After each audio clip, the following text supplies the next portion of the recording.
কি অবস্থা বাড়ি? এই তো। শোনো, আমাদের প্রেমিক পুরুষ যে নাকি কথা বলতেও লজ্জা পায়, সে আজকে নিতুর কথা নিজ মুখে জিজ্ঞেস করতেছে। দেখ নাতাশা, এগুলো কিন্তু খুব বেশি বেশি হয়ে যাচ্ছে। আমি কিন্তু তোদের দুজনের কথায় নিতুর সাথে মানে করতে রাজি হয়েছি। ইয়ে মানে কি মামা? ইয়ে মানে কি? বল না মামা, বল না মামা।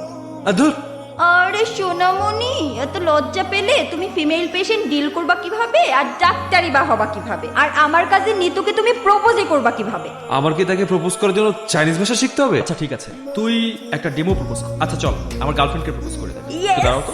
আর এই নে, এটা তোর গোলাম। চল প্রপোজ কর। প্রপোজ কর। আর শোন, হারলে কিন্তু ডিনার বুফে। ওকে? মানে কি এসবের? ও পারবে না, বুঝছে? এগুলো আজাইরা একদম ইউজলেস। ওকে তাই এইসব প্রপোজ টপোজ হবে না। নাতাশা, সবাই তোমাকে নাতাশা ডাকে, কিন্তু আমি তোমাকে অন্য একটা নামে ডাকি। সে নামটা যেমন কেউ জানে না, একইভাবে এই বিষয়টা কেউই জানে না যে আমি তোমাকে কতটা ভালোবাসি। নাতাশা, আমি তোমাকে নাটস বলে ডাকি। কেন নাটস বলে জানো?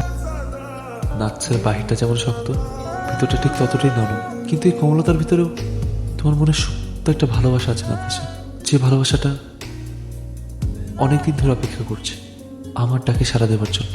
তুমি কি আমার ডাকে সাড়া দেবে Nuts? I love you Nuts. Do you love me? Yes, I do. I love you, love you. ওই বেটা, আমার গার্লফ্রেন্ডকে কি ভাগাই নিয়ে যাবে নাকি? এত ইমোশন দিতে হবে না। What happen? What's wrong with you Natasha? হ্যাঁ, কালকেই ও প্রপোজ করলো তোমাকে আর তুমি তো গলে গেলা।